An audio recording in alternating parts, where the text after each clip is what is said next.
Halo, Assalamualaikum warahmatullahi wabarakatuh. Perkenalkan semuanya, saya Roy Irwanda dari kelas 12 IPS 1 absen 29. Di sini saya akan menjelaskan perjuangan menghadapi ancaman disintegrasi bangsa. Nah, ada dari konflik menuju konsensus suatu pembelajaran. Satu, kesadaran terhadap pentingnya integrasi bangsa. Potensi konflik di Indonesia masih tinggi, terbukti dari adanya 184 daerah yang diprediksi memiliki tingkat kerawanan yang tinggi. Beberapa daerah yang memiliki potensi konflik tinggi adalah Papua, Jawa Barat, Jakarta, Sumatera Utara, Sulawesi Tengah, dan Jawa Tengah. Konflik dapat mengancam persatuan bangsa dan menimbulkan banyak korban kerugian.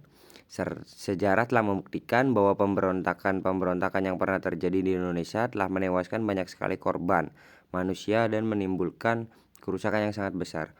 Oleh karena itu, setiap warga negara Indonesia perlu memiliki kesadaran terhadap integrasi bangsa.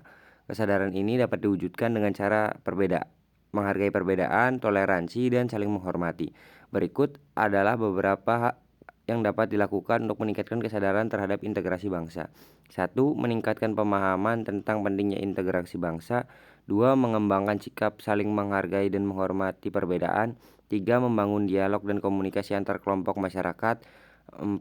Meningkatkan peran serta masyarakat dalam pembangunan.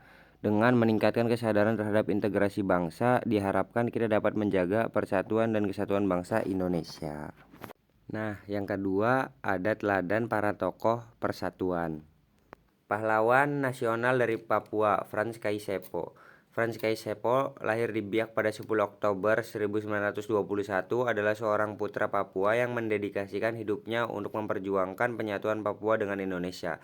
Jiwa nasionalismenya telah terlihat sejak muda, di mana ia aktif mempopulerkan lagu Indonesia Raya di tanah Papua dan turut mendirikan Partai Indonesia Merdeka pada tahun 1946.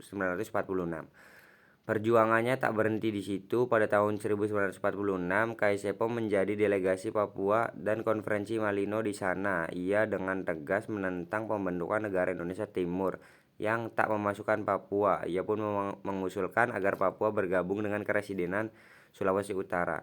Semangat antikolonialismenya semakin berkobar saat ia terlibat dalam merancang pemberontakan rakyat Biak melawan Belanda di tahun 1948.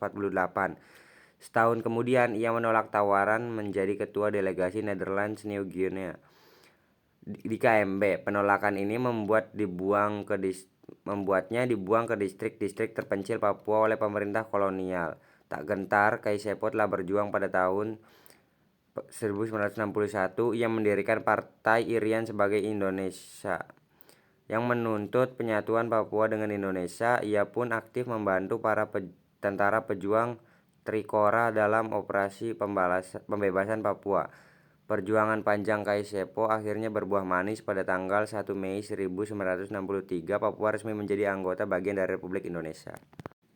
Selanjutnya ada Silas Papare. Silas Papare adalah seorang pejuang kemerdekaan Papua yang lahir di Serul pada tahun 1918. Ia memulai perjuangannya untuk membebaskan Papua dari kekuasaan Belanda hanya sebulan setelah Indonesia merdeka.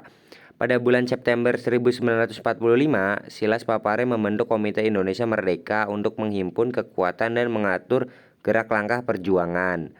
Pada bulan Desember 1945, ia ditangkap Belanda karena dianggap menghasut batalion Papua dibentukan sekutu untuk memberontak. Setelah keluar dari penjara, Silas Papare mendirikan Partai Kemerdekaan Irian. Ia kembali ditangkap Belanda dan dipenjara di Biak. Partai ini kemudian diundang pemerintah RI ke Yogyakarta pada tahun 1950-an. Silas Papare terus berjuang agar Papua menjadi bagian dari Republik Indonesia. Pada tahun 1962, ia mewakili Irian Barat sebagai anggota delegasi RI dalam perundingan New York antara Indonesia Belanda berdasarkan New York Agreement. Indonesia Belanda akhirnya setuju untuk mengembalikan Papua ke Indonesia. Selanjutnya Martin Inde. Martin Inde adalah seorang putra Papua yang lahir pada tahun 1912. Ia merupakan seorang anggota polisi Hindia Belanda sebelum Jepang masuk ke Indonesia. Namun sikap nasionalismenya tidak pernah luntur, bahkan semakin tumbuh tatkala ia berinteraksi dengan tahanan politik Indonesia yang dibuang dengan Belanda ke Papua. Pada tahun 1945, Inde menjadi pengawal pemerintah Belanda dengan jabatan sebagai kepala distrik. Namun ia bersama kaum nasionalis di Papua secara sembunyi-sembunyi menyiapkan pemberontakan terhadap Belanda. Pemberontakan ini gagal dilaksanakan 2 kali, yaitu pada tahun 1945 dan 1947. Sejak tahun 1946, Inde menjadi ketua Partai Indonesia Merdeka. Ia memimpin sebuah aksi protes yang didukung delegasi 12 kepala suku terhadap keinginan Belanda yang ingin memisahkan Papua dari Indonesia. Aksi protes ini berhasil memaksa Belanda untuk menunda rencana pemisahan Papua. Berkat perjuangannya, Martin Inde ditetapkan sebagai pahlawan nasional Indonesia pada tanggal 14 September 1993. Para raja-raja yang berkorban untuk bangsa. 1. Sultan Hamengkubuwono IX. Ketika Indonesia merdeka, masih ada kerajaan yang berdaulat di Indonesia. Sebagian besar raja-raja tersebut memilih untuk bergabung dengan negara Republik Indonesia, meskipun ada juga yang menolak. Salah satu raja yang memilih untuk bergabung dengan Republik Indonesia adalah Sultan Hamengkubuwono IX dari Yogyakarta. Ia adalah salah satu tokoh penting dalam perjuangan kemerdekaan Indonesia. Ia ikut serta dalam berbagai pertempuran melawan Belanda dan juga menjabat sebagai Menteri Negara di beberapa kabinet pemerintah Republik Indonesia. Yang kedua ada Sultan Syarif Qasim II. Sultan Syarif Qasim II adalah Sultan ke-12 Kesultanan Siak. Ia dinobatkan pada usia 21 tahun dan memiliki sikap yang menentang penjajah Belanda. Ketika Indonesia memproklamasikan kemerdekaannya, Sultan Syarif Qasim II segera menyatakan kesetiaan dan dukungannya kepada pemerintah RI.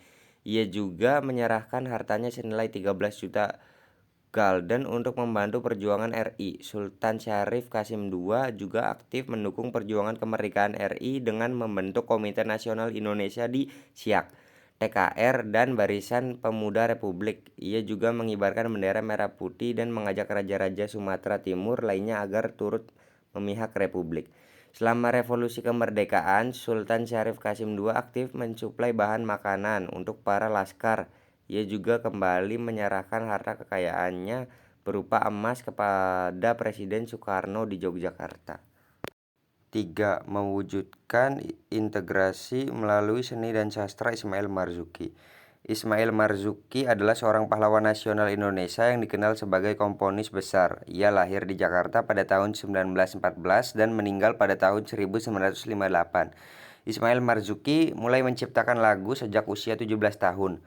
Lagu-lagunya sangat diwarnai oleh semangat kecintaannya terhadap tanah air. Hal ini terlihat dari lagu-lagunya yang syarat